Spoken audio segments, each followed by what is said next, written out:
Monsoons बरसातों का कहर अभी भी पूरे प्रदेश के अंदर चला हुआ है और प्रदेश में जो भी सुविधाएं सरकार द्वारा दी जानी हैं और ख़ास करके हमारे विभाग द्वारा, लोक निर्माण विभाग द्वारा जो सड़कों को खोलने का प्रक्रिया है और ख़ास करके जो एप्पल सीज़न आजकल चला हुआ है उसके लिए भी जो लोगों को और ख़ास करके बागवानों किसानों को जो सुविधाएं देने की बात है उसके लिए सरकार बहुत गंभीर है, बहुत मजबूती से उसके ऊपर कार्य कर रही है। और आज भी हमने सुबह एक रिव्यू मीटिंग हमारे जितने भी अधिकारी हैं, इंजीनियर्स हैं पूरे प्रदेश में, उनके साथ एक रिव्यू मीटिंग ऑनलाइन करी है और उनको सख्त निर्देश दिए हैं कि जल्द से जल्द जो है सारी सड़कें जो बंद पड़ी हैं उनको बहाल किया जाए। आज भी करीबन 600 सड़कें प्रदेश के अंदर बंद है, समय समय पर खोली भी जाती है मगर फिर से बंद हो जाती है। तो इसमें अगले 4 दिन के अंदर जो है 3 दिन के अंदर 550 सड़कें जो हैं वो प्रदेश के अंदर विभाग ने कहा है कि उनको खोल दिया जाएगा और बाकी भी जो इसमें शेष बची है उनको भी जल्द खोलने का प्रयास जो है वो हमारे डिपार्टमेंट द्वारा किया जा रहा है। इसके लिए एडिशनल मशीनरी करीबन 30 करोड़ रुपए की JCBs और पोकलेन मशीन्स आदि जो है वो हमने इसको डिपार्टमेंट से उसको प्रोक्योर करने का प्रोसेस स्टार्ट कर लिया है। उसके लिए मुख्यमंत्री जी का मैं धन्यवाद भी करना चाहूँगा कि उन्होंने एडिशनल बजट हमको मशीनरी की जो है वो परचेजिंग के लिए दिया है और हमने डिपार्टमेंट को ये भी कहा है कि अभी भी अगर कहीं कमी पेशी लगती है किसी विधानसभा क्षेत्र में, किसी डिवीज़न में, तो वो हायर कर मशीनरीज़ को डिप्लॉय करें, मगर कोई भी सड़क जो है वो हमारी बंद नहीं रहनी चाहिए। ये हमारी एक प्राथमिकता है जिसके ऊपर हम कार्य लगातार कर रहे हैं। मगर क्योंकि आपने देखा कि बहुत नुकसान जगह जगह पे हो रहा है, लगातार वर्षाएं प्रदेश के अंदर हो रही है, इसलिए कई जगहों पे कठिनाइयाँ भी आ रही है, कई जगहों पे रोड सिंक इन कर गया है, उसकी वजह से प्रॉब्लम्स आ रही है, कई जगहों पे नालियों की वजह से प्रॉब्लम आ रही है। तो इन सब चीज़ों से हम निपटने का प्रयास कर रहे हैं और मिलकर हम जो है वो अपने क्षेत्र के लोगों को, प्रदेश के लोगों को सुविधाएं देने का पूरा प्रयास पहले भी किया है और आगे भी करेंगे। मैंने खुद अभी 15 अगस्त के कार्यक्रम के लिए मैं सिरमौर में था, उसके बाद हमने सिरमौर ज़िला के जो भी प्रभावित क्षेत्र हैं, एक वहाँ पे सरमौरी ताल क्षेत्र है, एक आपके नाहन के अंदर कई इलाके हैं जो बहुत जहाँ पे इफ़ेक्ट हुआ है, कई लोगों की मृत्यु भी हुई है, घर पूरी तरीके से बह गए हैं, उनका निरीक्षण किया है। मुख्यमंत्री जी भी लगातार प्रदेश के विभिन्न कोनों का, क्षेत्रों का दौरा कर रहे हैं और जहाँ जहाँ जो आवश्यकता है उसके अनुसार जो है वो डिपार्टमेंट को निर्देश भी दे रहे हैं और उसके ऊपर काम भी हो रहा है। और आज मैं ख़ास रूप से अपने विभाग की ओर से जो है वो केंद्र सरकार का धन्यवाद भी करना चाहता हूं कि हिमाचल प्रदेश को आज एक अच्छी सौगात जो है वो एक ऐसे समय में मिली है जब प्रदेश आपदा से गुज़र रहा है और हमारे विभाग को प्रधानमंत्री ग्राम सड़क योजना के तहत जो है 2600 करोड़ के लगभग जो है ये धनराशि करीबन 2400 से 2500 किलोमीटर सड़कों के अपग्रेडेशन के लिए हिमाचल को दी गई है। ये हमारे लिए एक बहुत बड़ी उपलब्धि है और पहली बार ऐसा हुआ है कि 1 लाख इतना बड़ा पैकेज जो है वो डिपार्टमेंट को मिला है। मैं आपके चैनल के माध्यम से प्रदेश की जनता को ये विश्वास दिलाना चाहता हूँ कि जैसे ही मॉनसून्स का समय बीत जाएगा, ख़त्म हो जाएगा, हम वॉर फुटिंग के ऊपर पूरे प्रदेश में जो इसमें सड़कें चयनित की गई है इस स्कीम के अंतर्गत उन पे कार्य किया जाएगा। और कार्य के साथ साथ एक चीज़ पे मैं बहुत ज़्यादा एम्फेसिस ले करना चाहता हूँ कि हम इसमें, मैंने आज सुबह अपने अधिकारियों को भी ये साफ निर्देश दिए हैं कि हमने इसमें जो है गुणवत्ता का, क्वालिटी का ख्याल रखना है, क्योंकि कई जगहों पे जब हमने ग्राउंड ज़ीरो पर जाकर बहुत जगहों पे हमने जो है वो रिव्यू लिया, क्यों इतना सड़क बैठ रही है, डंगे बैठ रहे हैं, उसमें जो एक मुख्य कारण पाया गया वो सड़कों में क्रॉस ड्रेनेज और कलवट की कमी होना, या कई जगहों पे क्षेत्र के स्थानीय लोगों के दबाव के अंदर जो है कलवट बंद कर दिए जाते हैं, जिसकी वजह से पानी की निकासी सही रूप से नहीं हो पाती है, जिसकी वजह से ये डैमेज हो रहा है। ये जो हमारा जो ये अपग्रेडेशन का पीएमजेएसवाई का कार्य होगा, इसमें मैंने साफ निर्देश अपने अधिकारियों को दिए हैं कि इसमें हम क्रॉस ड्रेनेज का और कलवर्ट्स का प्रावधान रखेंगे। एक स्पेसिफाइड आपके पर किलोमीटर में 2 या 3 कलवर्ट जितने भी लगने हैं, उसमें जो ड्रेनेज होनी है उसका खास ख्याल रखा जाए, ताकि हमारे जो एग्जिस्टिंग रोड्स है प्रदेश में का, जो अभी हमारा सड़कों का जाल है करीबन 40,000 स्क्वायर किलोमीटर का है, जिसमें से करीबन 22,000 स्क्वायर किलोमीटर सड़कें प्रधानमंत्री ग्राम सड़क योजना के अंतर्गत बनी हुई है। हमको केवल नई सड़कों को बनाने पर ही ध्यान नहीं देना है, वो एक पहलू है जो बहुत महत्वपूर्ण है, जिस पे हम काम करते रहेंगे। मगर जो हमारा एग्जिस्टिंग रोड इंफ्रास्ट्रक्चर सेटअप है प्रदेश के अंदर, उसको भी मजबूत करना, उनको ठीक करना, उसको मेंटेन करना और अच्छी क्वालिटी की रोड देना, ये हमारी प्राथमिकता है। इसके लिए जैसा मैंने कहा कि हमारी पहले एक स्कीम होती थी जो हमारी खास करके कलवट को और क्रॉस ड्रेनेज को मजबूत करती थी। मैंने खास रूप से ये कहा है कि उस स्कीम को फिर से हम रिवाइव करेंगे, और जो आगामी हमारा बजट होगा आगामी वित्तीय वर्ष का, उसमें मैं खास रूप से मुख्यमंत्री जी से निवेदन करूंगा कि कुछ बजट जो है केवल आप क्रॉस ड्रेनेज के लिए और आपके कलवर्ट्स के लिए दिए जाए, ताकि जितने भी आपकी कलवर्टों की और क्रॉस ड्रेनेज की कमी है उनको हम पूरा करें, ताकि सड़कों की जो बैठने का परिस्थिति आज बनी हुई है, जगह जगह पे आप देख रहे हैं कि पूरी की पूरी सड़कें नीचे आ रही है, उससे जो साथ लगते घर हैं सड़कों के साथ, वो किस तरीके से प्रभावित हो रहे हैं। शिमला में जो कहर आपने देखा और पूरे प्रदेश में जो कहर देखा, इतने सड़कों की, घरों की जो लोगों की जान गई है, उसमें कहीं ना कहीं ये कमियां रही है। तो इसको हमें ठीक करना है, और इसके लिए हम एक नए तरीके से जो है वो काम करेंगे। इसका मैं आपको पूरा विश्वास दिलाना चाहता हूँ। गुणवत्ता की मैं डे 1 से बात कर रहा हूँ, और मैंने जो अब ये नया पैकेज प्रदेश को मिला है, इसमें भी हमने बिल्कुल साफ तरीके से ये बात करी है कि इसमें ग्लोबल टेंडर लगवाए जाएंगे। हम अंतर्राष्ट्रीय स्तर के बिडर्स इसमें आए, ठेकेदार इसमें आए, इसमें कम्पीट करें, और जो सबसे बेहतरीन तरीके से और लोएस्ट प्राइस में और सारे अपनी लेटेस्ट टेक्नोलॉजीज़ के साथ जो इसमें बिडिंग करता है, उनको ये सड़कों का कार्य जो है अपग्रेडेशन का, वो हम हिमाचल प्रदेश के अंदर देंगे, ताकि हमारी क्वालिटी ऑफ रोड नेटवर्क प्रदेश के अंदर जो है वो मजबूत हो, और जो हमारा ग्रामीण स्तर के खास करके सड़कें हैं उनका उद्धार हो, उनका सशक्तिकरण हो, उनको उनकी स्ट्रेंथनिंग हो। ये हमारे लिए बहुत आवश्यक है, और इसके ऊपर हम पूरी मजबूती से आने वाले समय में कार्य करेंगे। अभी जैसा मैंने आपको कहा कि हमने कुल्लू ज़िला का दौरा किया, और अभी कुछ दिन पहले मुख्यमंत्री जी के साथ जो हमारा पहाड़ी क्षेत्र है, शिमला का, जुब्बल का,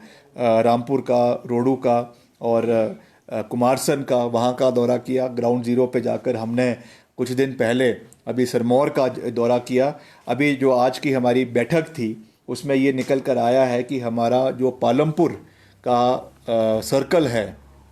वहाँ पर काफ़ी तबाही और काफ़ी नुकसान हुआ है, जिसमें जयसिंहपुर विधानसभा क्षेत्र आता है, सुला विधानसभा क्षेत्र आता है, कुछ एरिया पालमपुर का है। तो ये इन इलाकों का मैं आने वाले समय में एक दौरा इन विधानसभा क्षेत्रों का करूँगा, और मुख्यमंत्री जी से भी निवेदन करूंगा कि वो भी यहाँ का एक दौरा करें, ताकि यहाँ पे जो समस्याएं, इस क्षेत्र के लोगों का जो नुकसान हमारे हिमाचल के निचले इलाकों में हुआ है, उस पर भी सरकार का ध्यान पूरी तरीके से आकर्षित किया जा सके, और रेगुलर वहाँ का फीडबैक हम जो है वो लेते रहेंगे, ताकि जो भी क्वालिटी ऑफ वर्क है प्रदेश के अंदर वो बना रहे। और समान तरीके से जो हमारा एक नारा है कि हम पूरे प्रदेश में जो है वो समान विकास करवाना चाहते हैं, बराबर विकास करवाना चाहते हैं, उस दृष्टि से हम निचले क्षेत्र का कांगड़ा जाकर इन प्रभावित क्षेत्रों का खास करके दौरा करेंगे। और भी अगर कहीं लगता है आने वाले समय में जहाँ पे ज़्यादा डैमेज हुआ है, वहाँ पे जाकर उस एरिया का दौरा करेंगे, ताकि वहाँ की क्वालिटी को भी मेंटेन किया जाए और समय पे वो कार्य रेस्टोरेशन का हो। इसके लिए हम पूरा प्रयास कर रहे हैं। तो मैं अंत में एक बारी फिर से जो इस समय ये बहुत बड़ी एक उपलब्धि हमारे डिपार्टमेंट की रही है। उसके लिए मैं केंद्र सरकार का धन्यवाद करना चाहता हूं, हमारे माननीय मुख्यमंत्री जी, जिनके अथक प्रयासों से केंद्र सरकार से ये सहयोग हमको मिला है। उन्होंने इस मुद्दे को कई बार उठाया। मैं खुद मंत्री, जो ग्रामीण विकास मंत्री है, उनसे हम कई बार मिले, उन्होंने इसको दिया है, तो उसके लिए मैं उनका धन्यवाद करता हूं। और दलगत राजनीति से ऊपर उठकर, इसमें बहुत लोग कह रहे हैं कि ये भाजपा की सरकार है, वहाँ से लेकर आए हैं, ये है। मैं इन चीज़ों में नहीं जाना चाहता हूँ। ये हिमाचल प्रदेश को मिला है। कई कह रहे हैं कि भाजपा के समय से था। अगर पूर्व सरकार के समय से ये था तो वो अपने समय में क्यों नहीं लेकर आए? ये हमारी सरकार की अथक प्रयासों की वजह से हम इसको प्रदेश में लाने में सफल हुए हैं, और इसमें मुख्यमंत्री जी का एक बहुत बड़ी सकारात्मक भूमिका है, और हमने भी इस विषय को उठाया। ये ज़रूर है कि पूर्व सरकार में भी इसका योगदान रहा है, मगर इसमें कोई किसी के ऊपर जो है कोई श्रेय लेने की बात नहीं है। It is about the developmental trajectory of Himachal Pradesh, और सरकारें जो है वो कंटिन्यूटी में चलती है। जो पूर्व सरकार द्वारा काम किए गए हैं उनको वर्तमान में नई ऊंचाइयों पर लेकर जाना, ये हमारा दायित्व है, और उसके लिए हम वचनबद्ध भी है, उसके लिए हम संकल्पित भी है, और इसको हम मजबूती से आने वाले समय में हिमाचल में इस कार्य को करने का पूरा प्रयास करते रहेंगे। सर, अभी तक नुकसान का आंकलन किया गया है कि कितना नुकसान अभी पीडब्ल्यूडी विभाग को हुआ है टोटल? नहीं, ये आंकड़े लगातार बढ़ते जा रहे हैं, और अब तक जो आज का आंकड़ा है करीबन 2600 करोड़ रुपए का नुकसान, 2600 करोड़ 971 टोटल 2600 करोड़ का नुकसान जो है वो हमारे डिपार्टमेंट को पूरे इस समय में हुआ है, और अनुमानित है कि अभी और भी होगा, मगर हम इस पे रेस्टोरेशन का काम भी कर रहे हैं, मजबूती से कर रहे हैं। और मुख्यमंत्री जी ने काफ़ी बजट अलग अलग डिविजन्स को भी दिया है, सर्कल्स को भी दिया है, जहाँ पे अनुमानित ज़्यादा नुकसान हुआ है। मगर जैसा आप सब जानते हैं, प्रदेश की स्थिति बहुत अच्छी नहीं है वित्तीय रूप से, मगर तब भी जो सरकारी खजाना है उसको पूरे तरीके से खोल दिया गया है, और पूरा मजबूती से हम आगे बढ़ रहे हैं। कुछ जो कमी पेशियाँ हैं उनको भी पूरा करने का प्रयास कर रहे हैं। तो मिलकर हम इस आपदा से बाहर निकलेंगे और हिमाचल को फिर से सर्वश्रेष्ठ बनाने में अपना पूरा योगदान देंगे। जिस तरह से प्रदेश में आपदा आई है, आपको नहीं लगता है कि हालांकि प्रदेश सरकार, मुख्यमंत्री सभी जो है आपदा राज्य घोषित करने की मांग कर रहे हैं, लेकिन आपको लगता है कि विपक्ष सहयोग दे रहा है और केंद्र के समक्ष इस मुद्दे को उठाना चाहिए, सबको इकट्ठे मिलकर प्रयास करने चाहिए? क्योंकि जितना नुकसान हुआ है तो उसको अगर देखा जाए तो हिमाचल आने वाले 5 से 10 साल तक अपने पैरों पर खड़ा है। ये बिल्कुल सही बात है। हिमाचल प्रदेश इस समय एक बहुत बड़ी आपदा से गुजर रहा है, और करीबन कुल लॉसेस प्रदेश में 10 से 15 हज़ार करोड़ रुपए के बीच में हैं, और मुख्यमंत्री जी ने इस विषय को गंभीरता से प्रधानमंत्री जी के समक्ष भी उठाया है, केंद्रीय गृह मंत्री के समक्ष भी उठाया है, और इस समय हिमाचल को जो है वो आपदा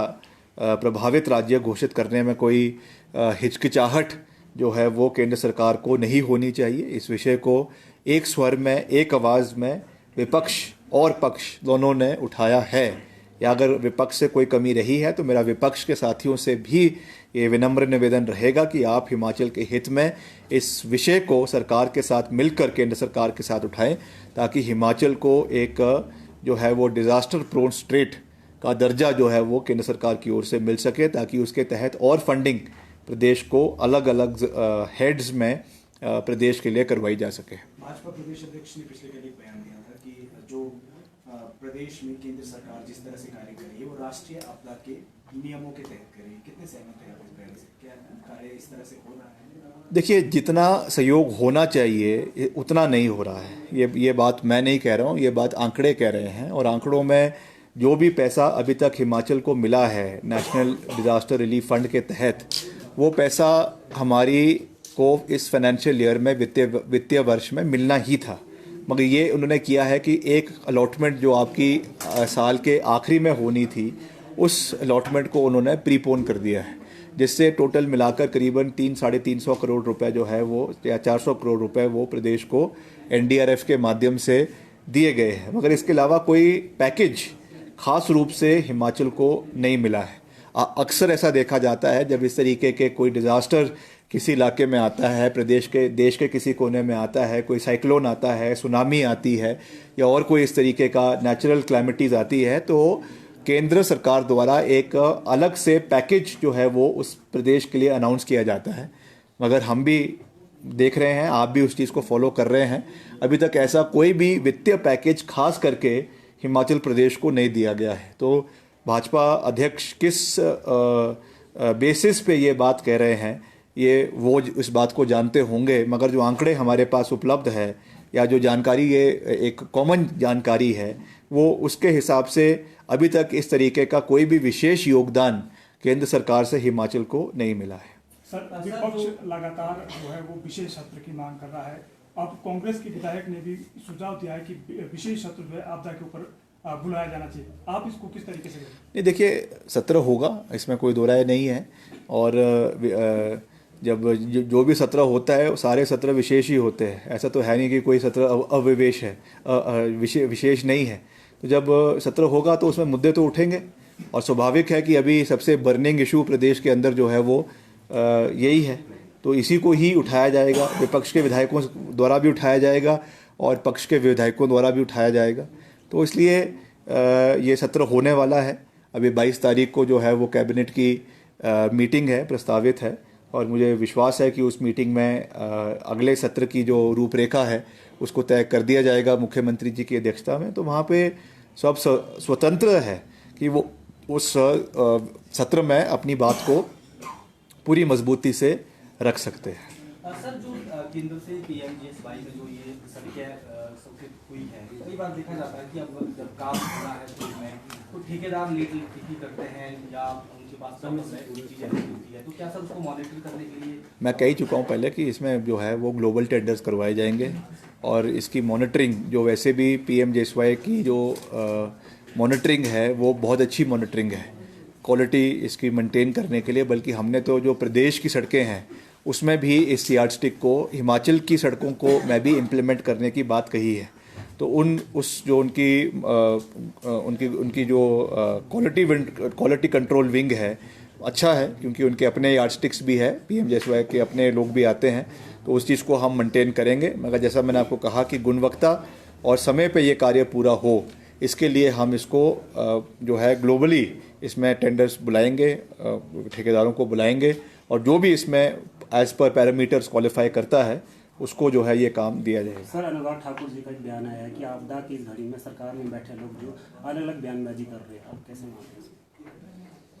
नहीं, हमने तो कोई अलग बयानबाजी देखी नहीं है, सब एक स्वर में बात कर रहे हैं, चाहे मुख्यमंत्री जी है, चाहे मंत्री हैं, चाहे विधायक है। तो इस आपदा की घड़ी में राजनीति को जो है वो संवारने की कोशिश कर रहे हैं, जो ठीक नहीं है।